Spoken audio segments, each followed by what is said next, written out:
Welcome, everyone, to today's show. If you're finding this on YouTube, know this is a podcast. You can also download it below this video. Go ahead and subscribe to the podcast. Take it with you while you're walking, exercising, driving, cooking, cleaning, all the fun things. If you were listening to this on the podcast, know we did a video. You can meet Dr. Erin by coming over to jjflazanes.tv. Just wanted to give a shout out that because of the content that we're going to cover today, in case you were searching it, and again, you found me on YouTube and you don't know me, this is my show. I'm an empowerment strategist, which means I'm not a host. I will be talking. I will be having things to say. I have an opinion. I have a point of view. So if you don't like me, that is totally cool. Where can they get more of just you, Dr. Erin, if they just want to hear you? Absolutely. I have a website, Options Naturopathic.com, just how it sounds, nature with an O and pathic at the end.com, or you can Google me, Erin Singh, ND, Erin Holston Singh is my whole name. Those are really the easiest ways to find me. There's not too many Erin Holston Singhs in the world, I don't think. So I'll come right up.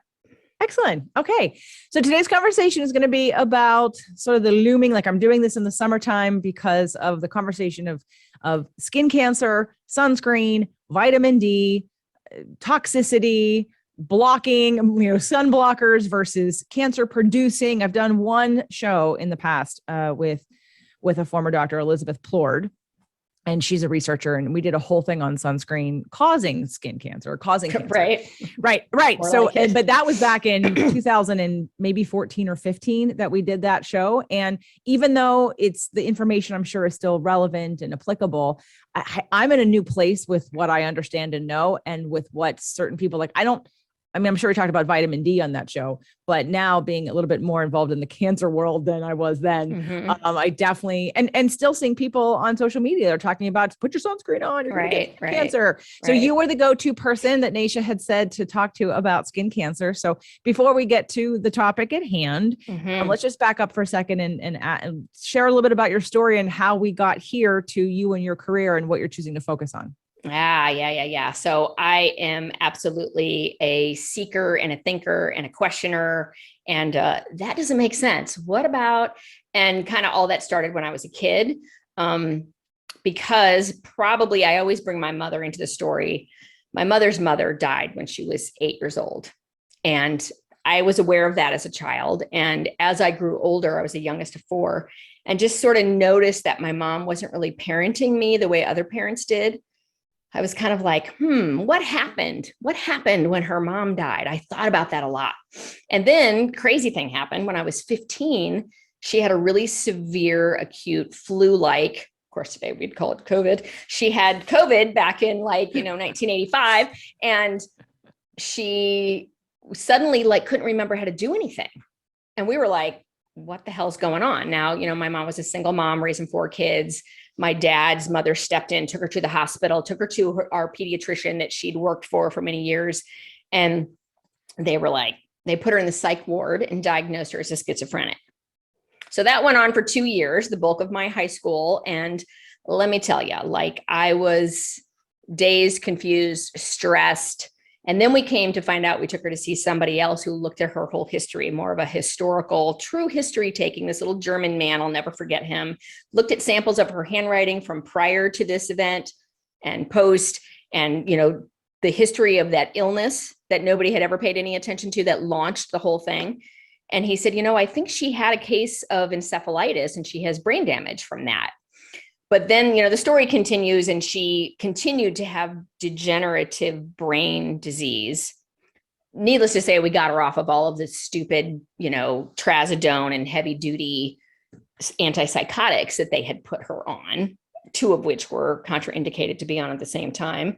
You can imagine as a teenager, I was just livid against the system, and I'm like, by the time, I was in college, I had studied some of natural medicine. And then I went off to Africa and realized, I'm going to do this for real. I'm going to study why is it better to use natural medicine? And because I'd had that history, I wanted the answers. And, even though Nasha and I paralleled each other by, just a couple of years in naturopathic school, I never knew who she was until 2015. 2016, because she went to a different school. She was a couple years behind me. I had a different mentor when I first graduated out of France, who really focused on mind, body, soul, spirituality, emotional relationships to disease, looking at all the holistic schools of thought in the world, Chinese medicine, anthroposophical medicine, Rudolf Steiner's work, homeopathy, huge in homeopathy. And the French definitely are a bit ahead around homeopathy anyway, because they are not stuck on this single remedy. Dr. Gagnon used to call it, they say they had single brain cells. In France, they call them unicis because they use one remedy at a time. And he would say it's because they had one brain cell. Because he's like, come on, that was for 200 years ago when homeopathy was discovered. Today, there's so many toxicants, there's so much stimuli, we have to expand this concept. And it's really just energy medicine anyway. If you know anything about homeopathy, it's vibration, you're canceling out remedies. So anyway, Dr. Gagnon was an earlier mentor and taught me so much about the relationship between mind-body medicine and detoxification and drainage. And irony of ironies, he actually died of cancer in 2009. And then, I kind of floundered for a few years. And then I was looking, and I randomly found Nasha when I was doing some online courses with preventive medical education, Dr. Lynn Patrick's programming for physicians, excellent content. And here's Nasha. And I'm like, who's this woman? She's figured something out. She's got the answers to the questions I haven't been able to find yet. So I started, stalking her. She's like, here's my email address. I would send her emails and she would write me back, sometimes a great answer, sometimes a cryptic answer. Oh, my book's coming out. The book comes out. There's nothing about blood work in the book. I'm like, what are the reference ranges you're talking about? So anyway, needless to say, over, from 2015, 16 until she cut me off because she's dealing with the newer doctor she's training, I did over 100 one-on-one consults with her on cancer patients. Basically just set it up to say, here's this person who, had cancer 3 times by the time she was 20 years old, terminal, and meandered her way out of that situation with a analytical medical mind. And she's figured it out, and I'm learning from her, and you can learn from her. Let's do this together. And everybody went for it. So did, countless ones of those. And then of course, I ended up seeing her, meeting her in person. We became very good friends. And because we think alike, naturopathic doctors have this philosophy that is so just disregarded in the rest of the world. So that's huge with everybody I talk to, is understanding how we heal and a therapeutic philosophy. So that's a long story, but that's my story. Well, I come from functional medicine world also, and always been the seeker too. So I get that, and answering the questions, and always, especially in the personal training world, even, I take it back to looking at knee problems and saying, when different osteopaths or different, I'm thinking different physicians in the field of biomechanics and physiology would look at, let's say, reconstructing a knee because someone has knee pain. Well, the knee is a joint in between 2 ball joints. It's a hinge joint. It only goes really 2 ways. The ligaments are supposed to stop it from rotating, right? So if you have a problem in your knee joint, and fixing the knee is not going to necessarily not bring it back. This is not the root of the issue. And then, of course, moving from that and back pain into what's the emotional connection to any of this stuff? Noticing that people with back pain, had a common personality or common control issues or a lot of repressed anger. And then now moving into the cancer space with Nasha, even more noticing the different cancers of the body and the commonalities of their emotional journeys, of their emotional stories, of how they heal, how they respond to some of the work, how some don't respond to some of the work, what they need. So it's just been a very interesting topic and conversation. I didn't know how I would do with it. I'm doing better now, especially since right now breast cancer is I got the breast cancer down. We're good there. Some of the other cancers that I have that are kind of I'm not there yet. In terms of the emotional relationship, you mean? In terms of the healability, in terms of the space that someone needs to understand if they're ready to if they're working with me, they already understand that the emotions are a huge part of that. Right. Whether or not they're willing to make change is a different story. And I've noticed anyone with a lower jowl cancer normally has such deep-rooted anger and resentment that are often not willing to let go of it. Yeah. And so the terminal diagnosis comes true more in so far. And I have a very short experience with this, but it tends to be like, if it's lower, you have to really be ready to hear different things, to really be different choices, not just the protocol that you guys do, but the emotional choices, the letting go of control, the surrendering. I mean, usually none of them want to surrender because they're such control freaks. And that's really, bringing up Dr. Nasha and like the way that I work with cancer and my clinic works with cancer. Like, we don't do protocols, period. So there is no protocol for any kind of cancer. So of course there's the standard of care, and that's part of what gets us in trouble, because, you can't take a non-homogeneous set of human beings, homogeneity, meaning we're all the same, and apply the same therapy for all of those people, even if they're all triple negative breast cancers. We're looking specifically at the different drivers, and then, yes, the different emotional components. And while there might be those overlaps in women with breast cancer, there's still a lot of diversity that happens within even a single kind of theme. And we'll see that too with skin cancer. So for me, it's really diving deep into every patient, no matter what their ailment, no matter what their cancer, what's the fundamental thing? What's the fundamental misconception? What's the false belief? What's the limiting belief? How do we go there? And how do we feel into what's not been felt? How do we lean into it? Because the only thing that's ever going to shift it is when you go there, and it may be scary as shit. I don't know if I'm allowed to swear. You are. Or, great. Yes, so, you can say whatever you want. Yes, great. But, a lot of times some people are just so suppressed because they've learned that from their parents, or it's just too much. They just can't go, or maybe they have PTSD, or, there was some incident that they have like an existential terror around. And that's really where the homeopathy piece comes in too. Like, we do Gagno's work now, the way that he prescribed homeopathy in what we would call a pluralistic method, where you're cycling through remedies and you're using different animal remedies, different plant remedies, different mineral remedies, more plants than anything else, I should say, because they're softer and gentler, and humans are meant to interact and eat plants. Dr. Gagno's methodology is what I've been doing with patients for over 20 years. And it's just profoundly effective for people with any kind of mental, emotional complaint. And we're actually making it available to non-patients by filling out questionnaires and doing it. And then we offer other supports for them. We call it mind, body, temperament balancing, because temperament's all about your behavior and how you react to the world around you emotionally. So fundamental to everything. Oh, absolutely. Oh yeah. Well, it's my number one. I mean, I'm still, regardless of any of the sciences, if the container is tainted with anger and resentment, then your body can't do what it's supposed to do, which is to heal. So it's like being in alignment emotionally and spiritually will do most of the work for you. And then you can help with the other things, which is why the homeopathic stuff, I've been doing homeopathy for years. I've worked at the clinic in Redondo Beach with Jeannie Peters and Dr. Alan Peters, and they've done homeopathy for years. So it's one of my go-to things. Love it. I mean, in fact, my purse, I have to laugh every time I go anywhere.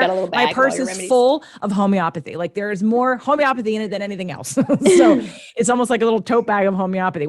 I'm at a restaurant pulling out a remedy. Oh, here, let me give you some arnica. Here, so that hurts. Okay. So today's topic let's move into, because it's funny that with my book, those of you that are watching this on video, or those that know, I have this book called Messages from the Body. And while there's a lot of cancer in the book, and it talks about different kinds of cancers and some of the root emotional sort of sticking points, if you will, and cancer as a whole, as a general, but there's like a lot under that. There's nothing in here about skin cancer. So I know you have a book. What is it? Before we get to like skin cancer and all of the things that I want to know, learn, and help others to understand, because it's that difference of, do I use it? Do I not use sunscreen? How long, how often, when, what kind is it going to cause? I know that most of the crap stuff on the market's crap, and we shouldn't be using it not only for our bodies, but also for the earth, right? So then it becomes, at what point in the types of skin, like, oh my gosh, in Greece, Nasha and Chris, I mean, just they all bake and they're baking all day long and they don't put anything on. And I never see them get any wrinkles or anything. But my skin, if I'm in the sun for even 20 minutes, I'm red. And I have sunspots and sun damage on my body, and I don't want that. But at Yeah. the same time, I want to also get the vitamin D. So let's start with anything you want to answer in terms of either the emotional components to skin cancer or the technical stuff. So much to say about everything you just said. So the first thing I would say is, when you find that you get sunburn easily, that might be an essential fatty acid issue. I'm assuming that you know enough to be doing more omega-3s than 6s at this point. But that's one thing that I think of, because it's kind of like an extra inflammatory reaction, and it may have to do with other dietary stuff. I don't know if you've ever had a terrain workup by any of Ignatius docs, but certainly looking at your terrain labs can help elucidate that. I've seen a lot of patients who have autoimmune conditions who have sun sensitivity. So I get what you're saying is probably more like a burn because you're fair skinned Right. than it is sun sensitivity. But I think there's always overlap in these kind of ways, in very subtle ways that the conventional world doesn't look at because they're focused on pathology. And I'm so into the nuances of what the patterns of your blood work say, what your symptoms are symbolizing, ailments, what was it, messages from the body, right? So, and then in terms of cancer and skin cancer, I generally have followed the work of a Dr. Hammer. It was a German physician who had a son who was accidentally shot. And then after sitting by his bedside, him and his wife, for 3 months, he died. And within 3 months, both the mother and the father, Dr. Hammer, developed cancer, testicular and breast. And he thought, well, there are no coincidences here. Let me look into this. I got to figure this out. And as a physician, University of Cologne researcher, he started doing MRIs on people and started asking questions. What was going on in your life prior to your diagnosis? And there was always a story that he could make sense of. And it's fascinating. You can look up his work. There's a gazillion websites about his work now, even though he passed away, I think just about a year or 2 years ago. It's called the German New Medicine. And he has delineated thematic conflicts associated with different diseases, cancers, so both cancers and non-cancers, and what part of the central nervous system that those conflicts and those organs are associated to, by looking at the MRIs and looking at what would happen when somebody resolved a conflict or the conflict would go away. He'd see a swelling in the brain and actually like a little sphere around the exact area in the brain. And he's got, I have all of his books too. There's pictures, fascinating. And I found his work in like 96. So I've been studying that, paying attention to that, all of these years that I was paying attention to all this emotional stuff. And I also did Gestalt training and just always known the emotional component, back to my mom's mom dying when she was 8. I'm always thinking about that. So this just blew my mind. And then I myself, my nemesis, or should I say my master, my teacher, is my skin.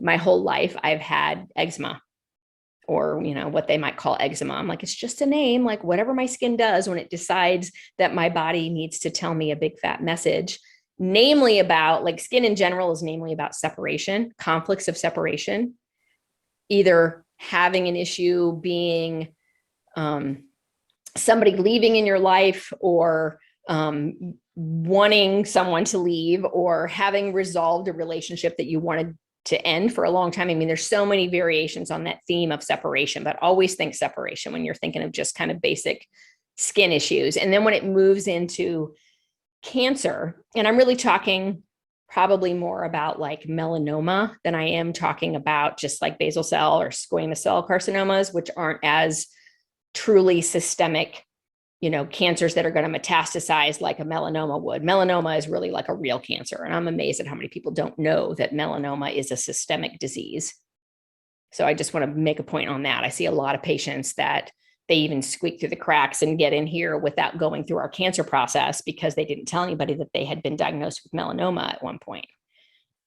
So melanoma is a lot more serious. Most people know that, if you don't get it removed quickly, but it's still a systemic disease. But skin cancer and the emotional component really has more to do with the feelings of being attacked in your integrity. So it's almost like the more deeply you go into the epidermis, into the dermis, the more the person feels devalued. They feel soiled. They feel like dirty. They feel right. I actually looked it up when you said, because I thought, well, it doesn't have to say skin cancer. It can just say skin problems. So the way that this book is set up is he'll do like a little phrase to sort of like to make it shorter and then give an explanation. So the 3 that come up under skin problems, I hope I pass the audition. So there's when you're talking about being violated, it's almost like there's also a belief that I'm not good enough, that I've done something wrong, a bit of a shaming. And then, and of course, skin. If I don't get the part, I wasn't good enough and they don't value me. Right. And I'm not valuable. Yeah. And they don't value me. They don't see me. So this goes back to the whole thing about limiting beliefs. Delusional beliefs is kind of a harsher way to put it, but that's like homeopathic terminology that you find in your repertories and all that when you're trying to find the remedies that help people to shift past these limited beliefs. So now looking at that, and thank you for the omega-3. I definitely do take them. And yes, I know I've been in functional medicine for at this point, not 20 years, but close to it. And definitely I am laxing right now. I'm definitely not up to taking what I probably need to be taking right now. I took a couple of weeks off, but I will go right back to it. Yeah. And you might be one of those people who has a SNP and you can't convert it and you need 2 to 3 times as much as the average bear. So you probably have looked at your epigenetics.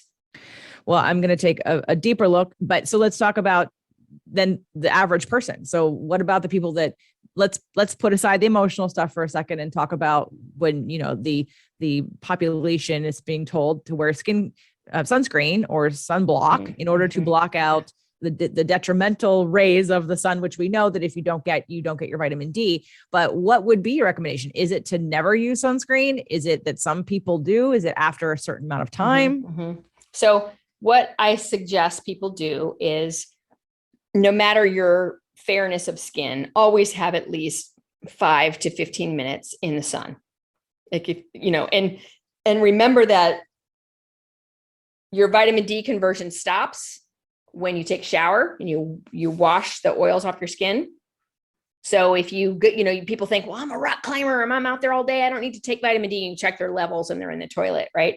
So it may be because they always shower afterwards and they have those epigenetics where they can't convert vitamin D, they don't absorb it well, like all of those various issues, but they're really not getting what they need to get from the sun. There's that. So always get a little bit of sun exposure before you either step out of the sun, put on a covering, a hat, a shirt.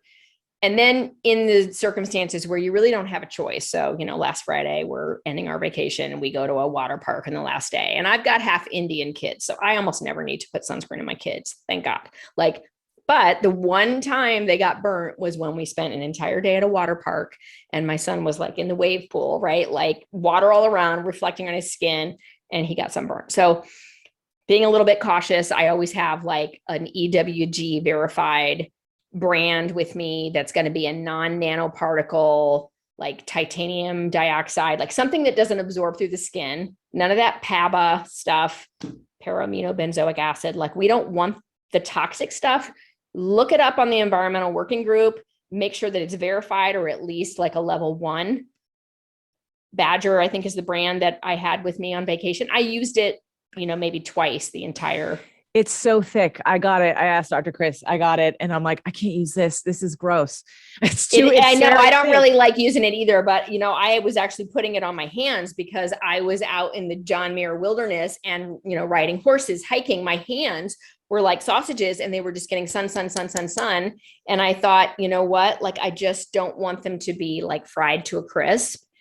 And so I would put it on my hands almost like a moisturizer. And it is kind of, if you get in the pool, it's kind of gone. You got to reapply it. But I mean, there's definitely direct like damage, obviously, that can happen when you're in the sun way too long. So you need to take sun protection. Now, does that sun damage and repeated being burnt cause skin cancer? I can't say that I can get on board with that because, number one, cancer is multifactorial. Number two, none of us is getting enough. None of us us is, help me with my grammar here, JJ, so none of us are getting enough vitamin D, like number two.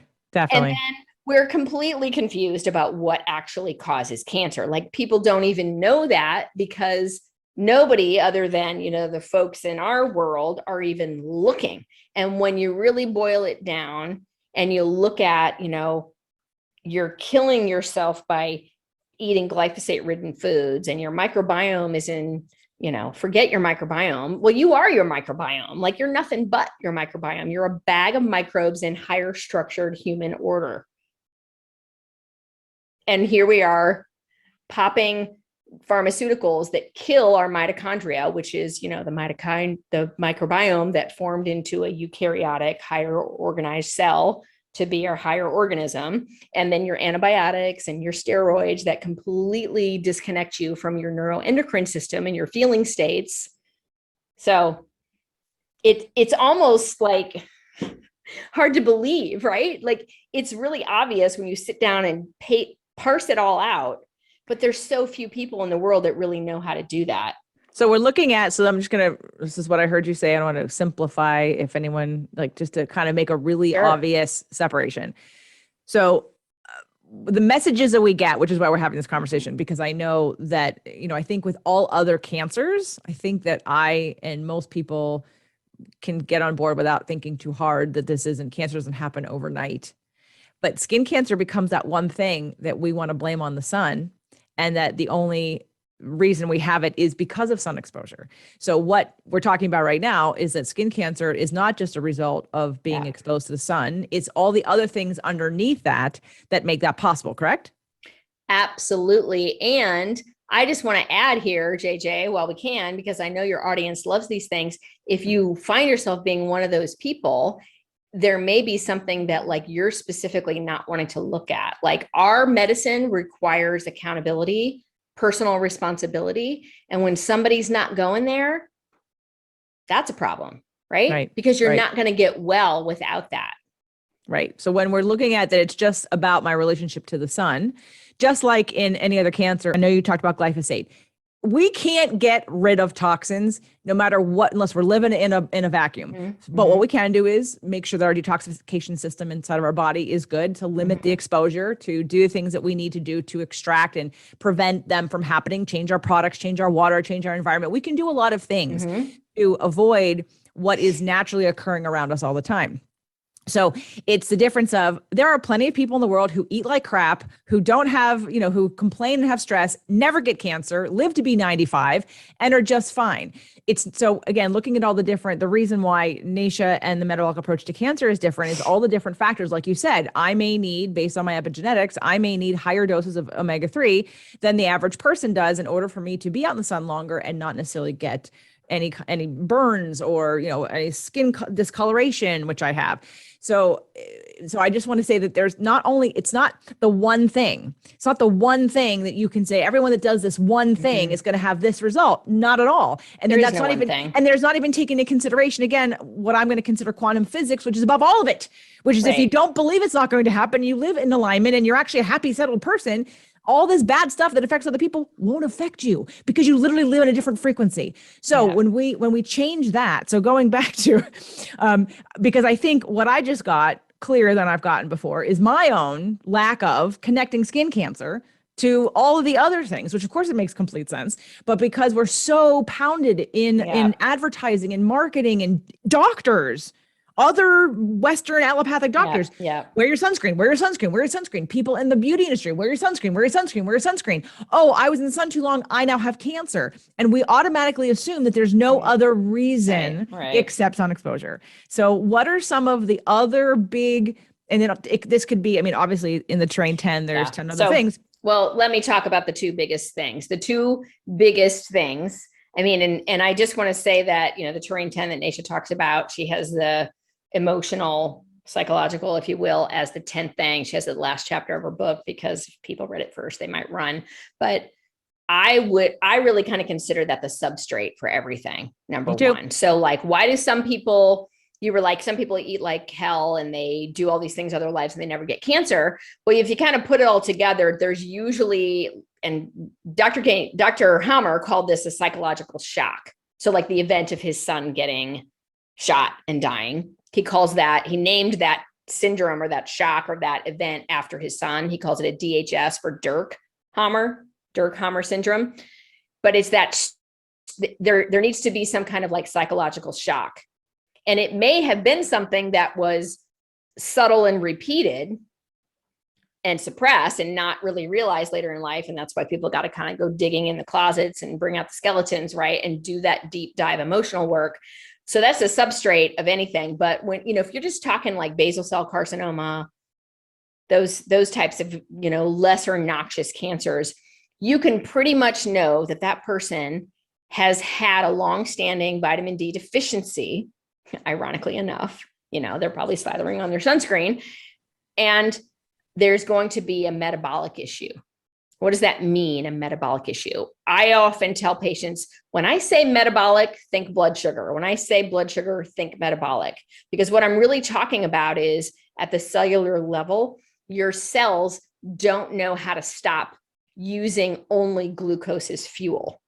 Metabolic flexibility, another term out there in the world that everybody's using. But what is it that's causing all this metabolic problem? It's all of those things that are whacking out, knocking out, and killing our mitochondria, because your mitochondria, again, are the little microbes that were swallowed up by another microbe and then became the organelle to all of our cells, carrying their own DNA, that take your food and they convert it into utilizable like currency, ATP, right?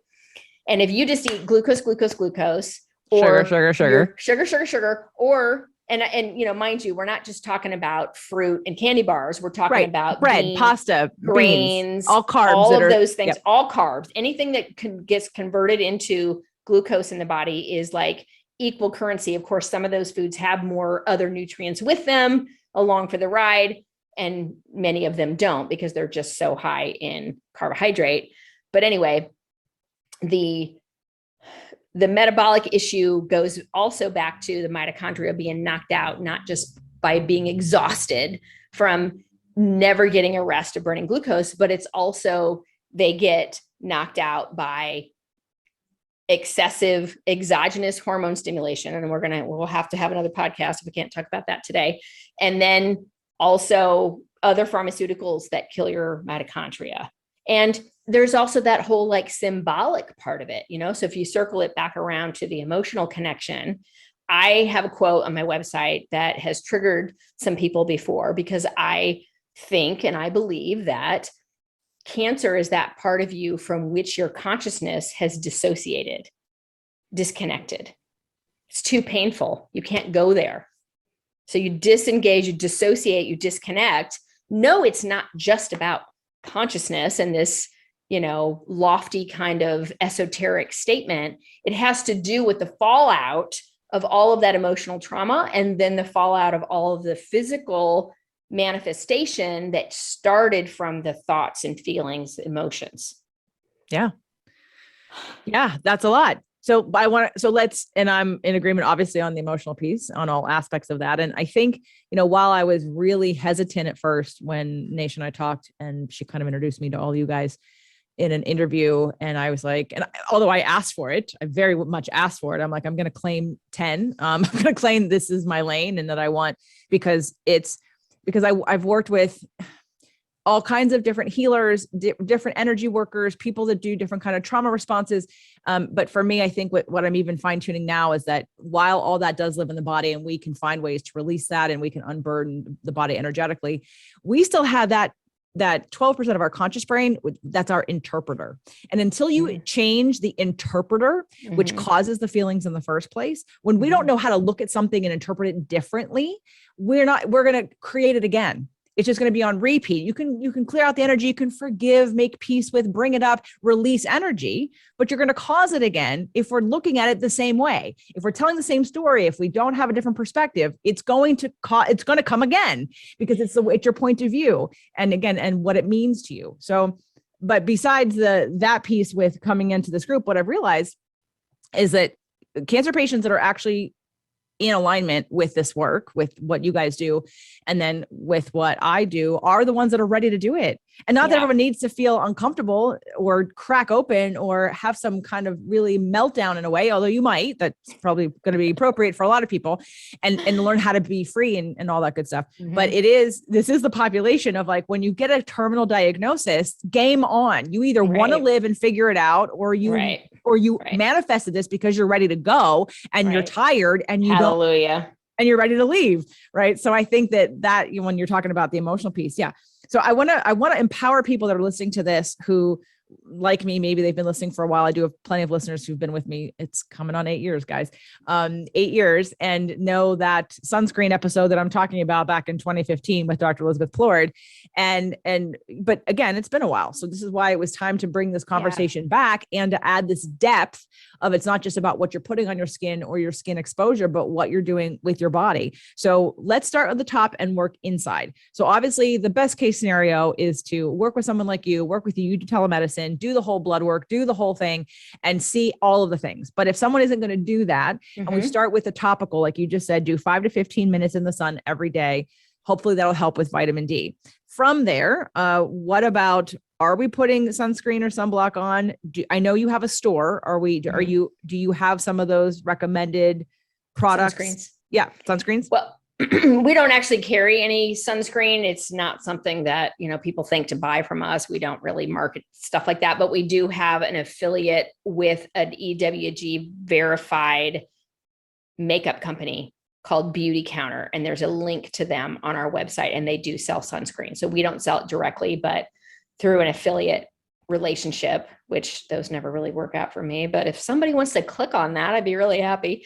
Are you kidding me? They just heard Beauty Counter and Environmental Working Group approved. I am sure you will have some clicks. Wow. I'll be amazed, because I don't know what the deal is. We have our own store, but the affiliates just are always so I need to learn a little bit about that.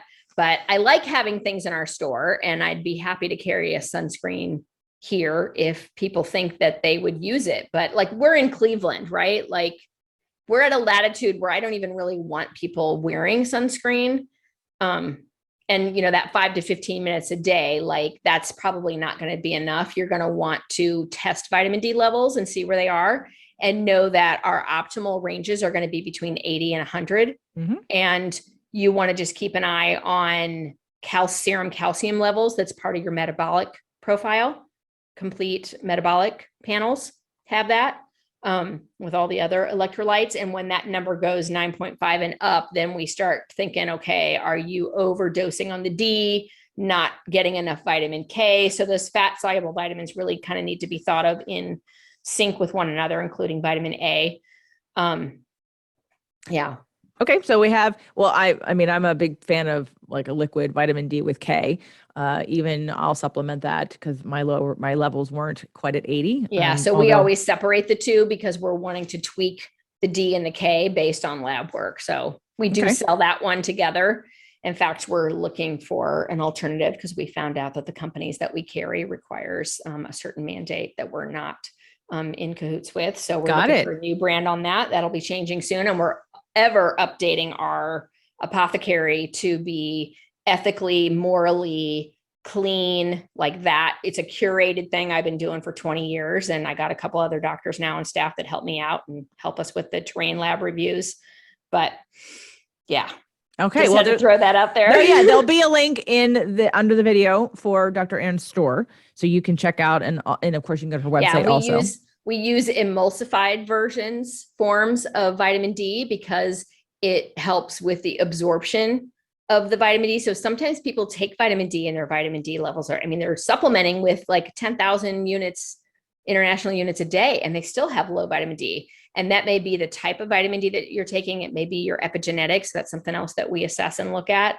But for sure, we recommend we use the Demulsion from Genestra because it's an emulsified form.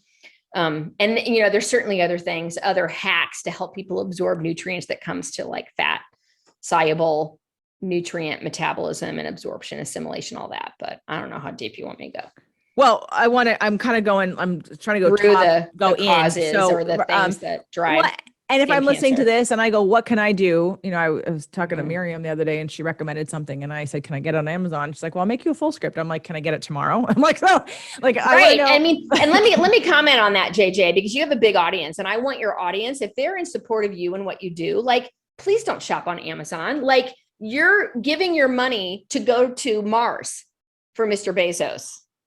Is that really what you want to be doing? Like, this is a world where we have to co-create a new culture of healthcare, a system independent of the existing system. So unless you want to be a corporate hack, like, consider the little guy. Like, we're out here struggling and trying to figure out how to make money in a method of medicine that, like, it's hard. Well, that's why I have a lot of you on the show. I want people to know what the alternatives are. I just want people, I mean, it's not like, I don't mean to be like a guilt trip for people, but I get it. I'm trying to, break the Amazon like addiction and the dopamine, like, oh my God, I'm going to get it today. I'm going to get it tomorrow. But like, if you really don't need it, by tomorrow, or you can spend like an extra $2, buy it from your local integrative, naturopathic, holistic doctor. Because do we want there to be one corporation? Amazon? Okay, I'm going to stop that rant. Don't worry, I'm sure you're not the only one. There's a lot of people who are on that feel team. that way. Yeah. I'm not as on. I'm on that for a lot of other things. So I kind of reserve that one as I'm a little more flexible there. There's other things that I know we agree on that I'm more anti this or support of that, whatever. Sure. But I have to be careful because I've already been censored twice. So I have to. So I already put my own company at risk often for speaking up against common misbeliefs about what's actually going on in the world. So was that like a meta thing or like YouTube? No, YouTube. YouTube. Yeah, I've had Dr. Christian Northrup on 4 times. Her last one was the one that got nixed.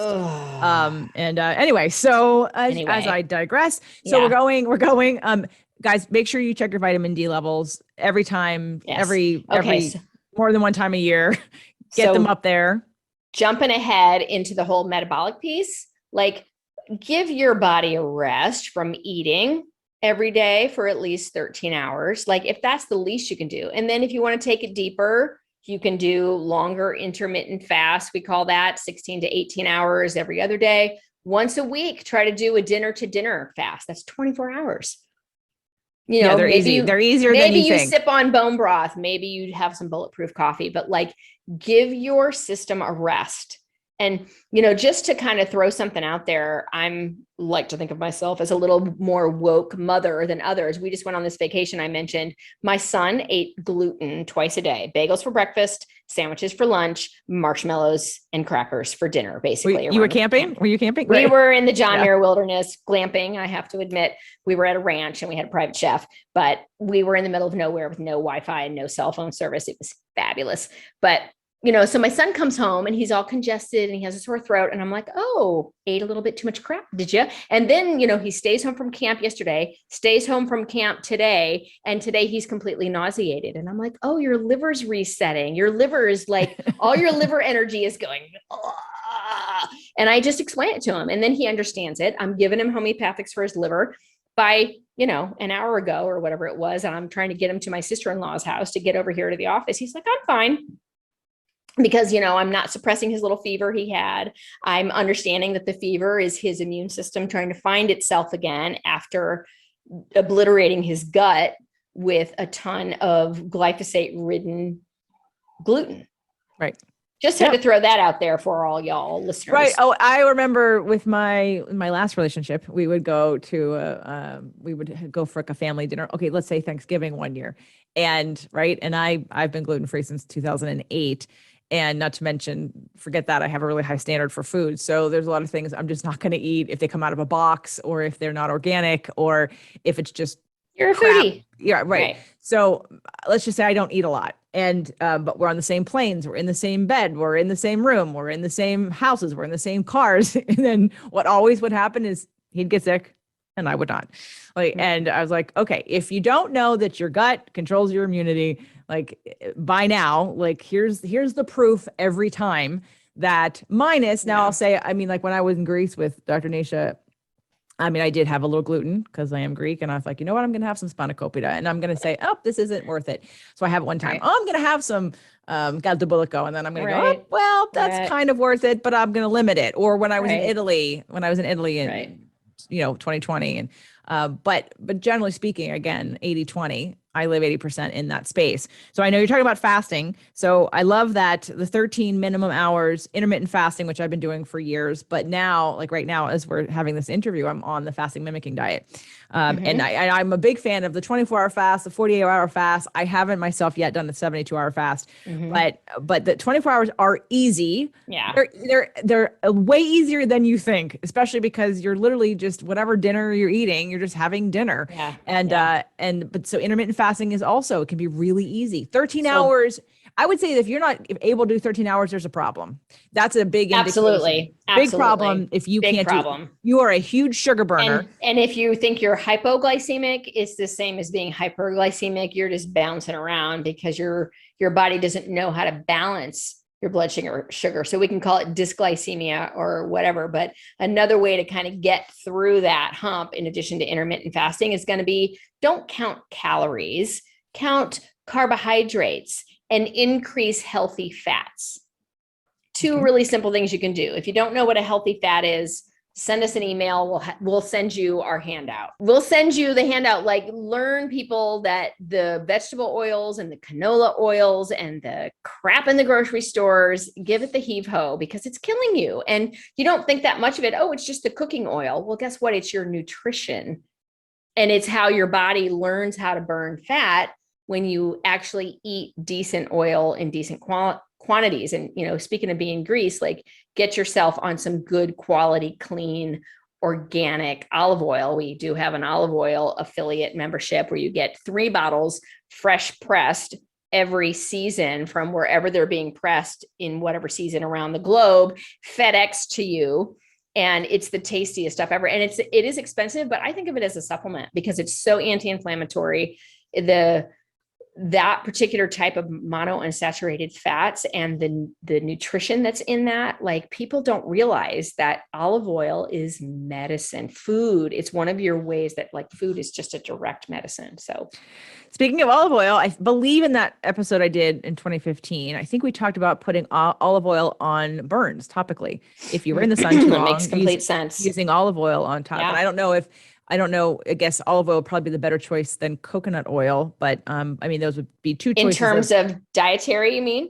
No, topically, on top of your skin. Yeah. If you get a sunburn. I would absolutely think that olive oil would be the more medicinal thing to use. We actually are carrying a lovely sea buckthorn oil straight from the Himalayas that's lovely for sunburns. So it's just 100% sea buckthorn oil. It comes in like a little dropper, and rubbing that on can be incredibly soothing for sunburn as well. And of course, if you're in a place that grows aloe, or you have an aloe plant, fresh aloe. Yeah, we were in Mexico actually with Nasha, and that my kids got a little sunburn on the beach. So maybe they've been sunburned twice. Okay, I confess I lied. But anyway, it was so funny because Nasha goes, "You need some aloe." And she looked around, and we were at this restaurant, and she ran over underneath this tree, and there was this gigantic aloe plant. And I'm like, did you just like manifest that? Like, it was hysterical. She breaks it off and she opens it up and she's rubbing it all over my daughter. It's really cute. Yeah, it's such a great, I mean, I live in a place where we have aloe too. I'm not growing it yet, but I plan to be definitely putting some. I'm still working on my landscaping. It's been a year. I'm building another house. It's like this whole crazy, you'd think you'd be done by now. I'm like, no, I have to surrender at every stage and be like, it's never done. What hasn't even really started? You have no idea, but it's okay. It's all good. All right. So we've gone from what we do put on our face, what we do supplementally, or what labs we're looking at in terms of vitamin D being really important to make it sure that it's up, the fasting, reducing, obviously, is there another level, one more into what we eat or what we do besides fasting, and obviously eating less? So we kind of covered the big piece around the metabolism, but I definitely think there's something to be said for just general nutrition and that kind of common phrase these days, nutrient density. Like, what are you eating? Are you eating a salad of iceberg lettuce and like raisins and apples? Or are you eating a salad of like greens that you grew in your backyard of various species that have various nutrient profiles, or like herbs and, herbs with oil and garlic and radishes and asparagus and like, a million different vegetables. You see, like you have to think about it. And then there's people like, oh my God, I hate those foods. I can't eat those things. And, because they grew up never eating them and their taste buds are completely acclimated to McDonald's or whatever it is. And you have to train yourself and like learn that this stuff actually can taste good. So one little like hack, if you will, dietary hack of people who don't eat vegetables is go buy some La Tangerelle from your neck of the woods, roasted walnut oil, and get yourself a good sea salt. A brand that I love is Herbamare, another thing that I'd love to sell and haven't figured that out yet. It comes from Europe, but you can get it on Amazon. And that, or, just a good quality sea salt. We do sell Celtic gray. That's what we recommend for all of our cancer patients and kidney and Hashimoto's and all those people that need good quality sea salt without iodine. Sea salt and walnut oil on salad or any vegetable. It's like so good. Like you don't even need a salad dressing. You don't need to buy a store-bought salad dressing with some crap, crappy oil, crappy, pressed, with heat. And there's so much we can talk about with fats, but okay. I'm going to try. I haven't tried the olive oil. It's like a gateway salad dressing. Well, it's funny because so when I started Fit to Love, it was a 6-day-a-week show and there were 2 videos, Monday and Tuesday. And this Tuesday one was a cooking show. And so I do have 3 salad dressings, maybe 4 salad dressings video for those of you on YouTube under the Tasty Tuesday. All right. I'm going to check it out. Or under the easy. Out a little. Yeah. So I do have some salad dressings on there, so you can check that out. And, but I agree. Okay. I'm going to try that because I actually have been looking for a reason to have walnut oil because I'm like, what am I going to put it on? So put it on, and it's cook. You can cook with it. It has like a high smoke point too. So. Okay. Well, I'm going to buy myself some walnut oil. Okay. Obviously there's more to talk about, but let's talk about if someone wants to work with you on any of these issues, you do telemedicine, correct? Yes. We work with people globally all over the place. We have great shipping and I have a whole team to support me, 2 other docs. I'm a little difficult to get into. I technically only see new cancer patients, but I have a soft spot for people who need help.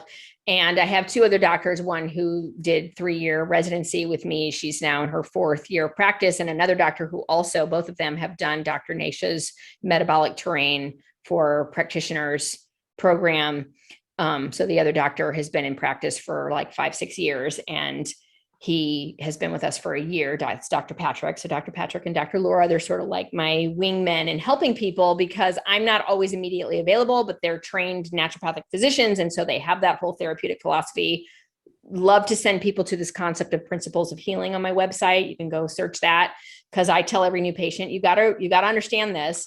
But if you want to work with us and like you can either just go on our website and schedule like a 10-minute Right Fit consult. You can go on and you can just schedule right on our website. If you're not sure and you want to ask more questions, there's ways on our website to say, hey, contact me.